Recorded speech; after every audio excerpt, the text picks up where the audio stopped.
To start your Bluetooth connection, what we've got to do first of all, go to your mobile and go to the Bluetooth settings and make it discoverable.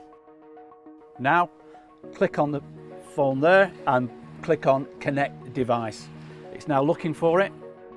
Once it's found the phone, and here we have Mercedes-Benz phone, we click on that and we enter the passkey, and on your phone you get pair.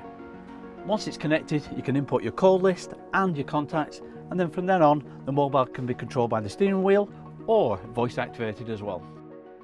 Two more features that might be of interest on the mobile. First of all, with Multimedia Cockpit Interactive, there are dual Bluetooth connections, which means you can use your work phone and your personal phone and be connected at the same time. And finally, as an option, you can have induction charging by placing your mobile on this tray.